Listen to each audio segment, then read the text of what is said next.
नमस्कार, मैं हूं नीलू।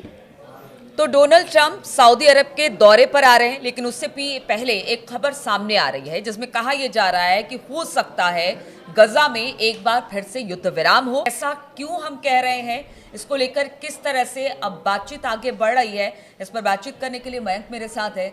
मयंक, देखिए, हूती के साथ सीज फायर, अब खबर मिल रही है कि हो सकता है कि गजा में भी सीज फायर हो। क्यों ऐसी बातें कैसे आ रही है, किस तरह से आ रही है, क्या इसके पीछे की वजह? देखिए, अभी जो बात निकल के आ रही है कि अमेरिका और हमास के बीच में एक बार फिर से जो है पिछले कई दिनों से सीधी बातचीत हो रही थी।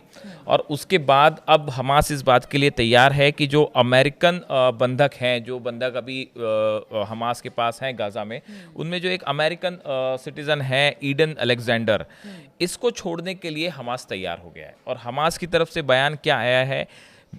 Eden Alexander will be released as the part of the steps aimed at achieving a ceasefire, opening the crossings, and following humanitarian aid and relief into our beloved Gaza Strip.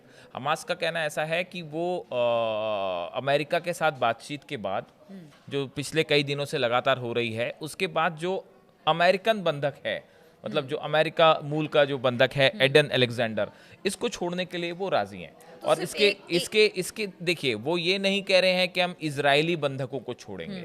वो अमेरिका का जो एक बंधक है उसको छोड़ने के लिए हमास तैयार है। किसी इजरायली बंधकों को छोड़ने की अभी बात नहीं है। ठीक है। अब इनसे इजराइल जो है अमेरिकी बंधक को गाजा में क्यों छोड़ने की बात हो रही है, इसकी वजह है, ऐसा बताया जा रहा है कि पिछले 7-8 दिनों से अमेरिका की सीधी बात हो रही है हमास के साथ। ठीक है। और इसमें इजराइल की कोई भूमिका नहीं है, नेतन्याहू की इसमें कोई भूमिका नहीं है। अमेरिका ने यह तय किया कि सीधी बात की जाए हमास के साथ। देखिए, जब से ट्रंप सत्ता में आए हैं उसके बाद से ये इंस्ट्रक्शन था ट्रंप की तरफ से कि सीज फायर हो गाजा में, और जो बंधक हैं ये प्रॉब्लम खत्म हो, बंधकों को छोड़ा जाए। और ये पूरा जिम्मा सौंप दिया गया था इजराइल पे, नेतन्याहू पे।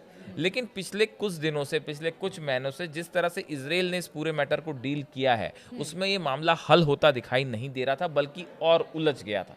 सीज फायर खत्म हो गया, लगातार हमले हो रहे हैं, लेकिन अभी तक बंधकों का प्रॉब्लम हल नहीं हुआ।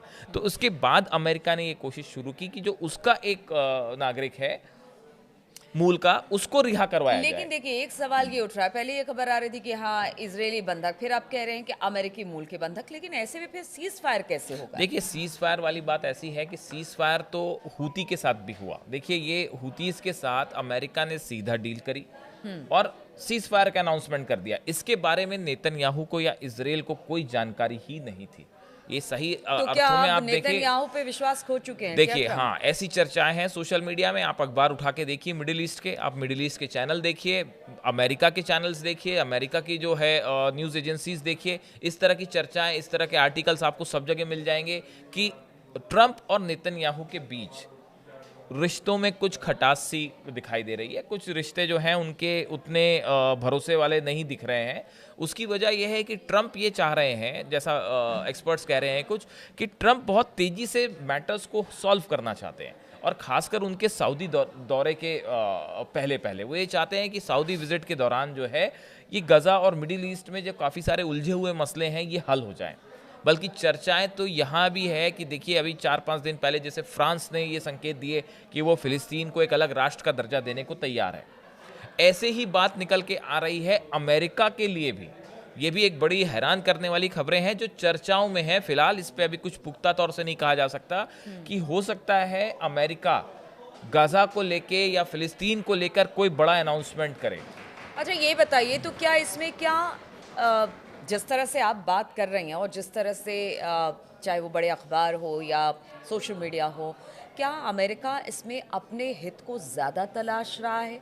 क्या उससे लग रहा है कि जिस तरह से मैंने कहा कि नेतन्याहू पर विश्वास खो चुके हैं, यानी आप जो ट्रंप की एक नीति थी कि युद्ध को विराम दिया जाए, चाहे वो यूक्रेन रसा का हो या फिर जैसे हमास और इसराइल के बीच में हो, तो क्या इसी सब पॉलिसीज के साथ आगे बढ़ रहे हैं और ये कोशिश कर रहे हैं कि जो अमेरिका के हित में जो हमने कहा उसी को फर्स्ट प्रायोरिटी दिया जाए? देखिए, 2-3 बातें हैं आपकी, 2 अलग अलग सवाल हैं इसमें। पहली बात यह है कि आपने कहा कि ट्रंप जो है वो किस पॉलिसी पे चल रहे हैं। ट्रंप के जो संकेत मिल रहे हैं पिछले कुछ दिनों से, देखिए ईरान को लेकर भी आप देखें, अगर आप ध्यान से समझें तो नेतन्याहू को जो है वो कई बड़े झटके लगे हैं। देखिए सबसे पहले तो हूती वाली हमने बात की कि हूती के साथ अमेरिका ने डील कर ली है।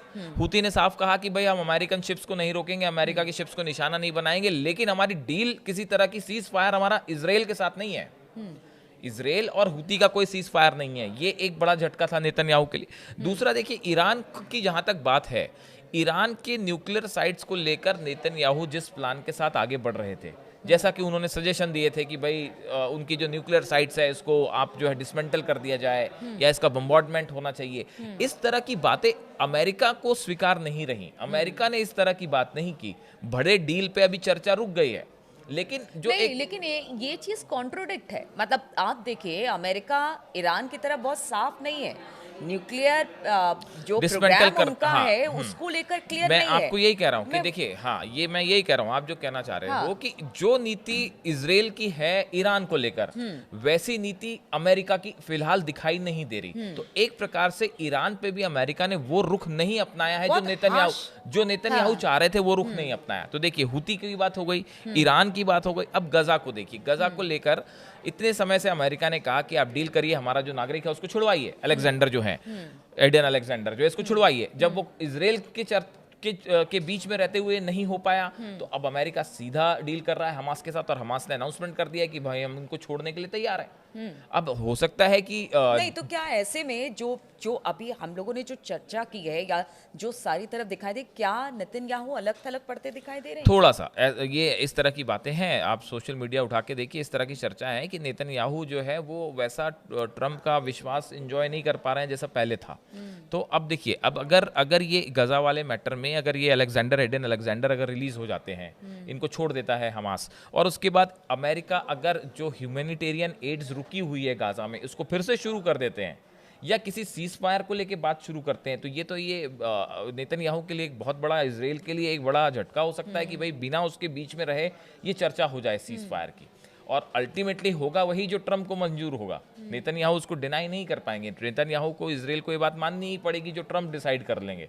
तो ऐसी स्थिति में ये एक चौथा बड़ा झटका हो जाएगा। अब देखिए, पांचवी एक और बात करिए, सऊदी के दौरे पे आ रहे हैं, कतर जाएंगे, यूएई जाएंगे, लेकिन इजराइल नहीं जा रहे। इसकी बहुत ज़्यादा चर्चा है कि मिडिल ईस्ट के दौरे पे आ रहे हैं ट्रंप, वो कई मुस्लिम कंट्रीज जा रहे हैं, इस्लामिक देशों में जा रहे हैं, लेकिन वो इजराइल नहीं जा रहे।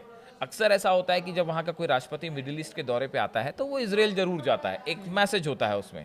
तो नेतन्याहू से उनकी मुलाकात ना होना या फिर उनका इजराइल ना जाना, ये थोड़ा सा एक ऐसे में ये सब चीजें इतनी आसान लग रही है, क्योंकि अगर अमेरिकी नागरिक को छोड़ दिया गया बंधक के तौर पर, जो वहाँ बंधक है, तो क्या ऐसे में ये सब कुछ इतना आसान दिख रहा है कि इजरायली बंधक रहेंगे लेकिन एक अमेरिकी बंधक को छोड़ दिया जाए? क्या इतना आसान है? हमास की तरफ से कहना है आप एड शुरू कर दीजिए, आप सीज फायर को लेके बात पे आगे बढ़िए। देखिए कुछ ना कुछ तो डील, कुछ ना कुछ तो बात हुई है हमास के बीच में और इजराइल के बीच में, फिलिस्तीनी संगठनों के बीच में और अमेरिका के बीच में किसी तरह की कोई बात तो हुई है, वरना ये छोड़ने के लिए क्यों राजी होते? अब तो ऑफिशियल स्टेटमेंट भी आ गया है हमास की तरफ से कि भाई हम छोड़ रहे हैं, तो कोई डील तो है।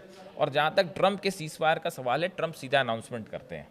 आप देख लीजिए, चाहे वो यूक्रेन की बात हो जाए, चाहे भारत पाकिस्तान की युद्ध की बात हो जाए, चाहे कहीं जो है वो डील की बात हुतीस के साथ हो जाए, तो अगर ट्रंप, वो तो ऑलरेडी ये कह के आ रहे हैं कि मैं बहुत बड़ा फैसला करने जा रहा हूँ मिडिल ईस्ट के दौरे के दौरान, एक ऐसा फैसला होगा जो पूरी दुनिया को हैरान कर सकता है। हो सकता है वो गजा को लेके ही हो जाए, हो सकता है वो यहाँ सीज फायर यूनिलैटरली डिसाइड कर दें कि भाई अब सीज फायर होगा, उसके बाद इजराइल क्या करेगा, उसके बाद नेतन्याहू क्या कर लेंगे। तो देखिए ट्रंप क्या करेंगे ये सिर्फ ट्रंप ही जानते हैं, लेकिन फिलहाल ये जो 3-4 डिसीजंस हैं, इसमें नेतन्याहू के लिए ये एक बड़ा सेटबैक माना जा सकता है।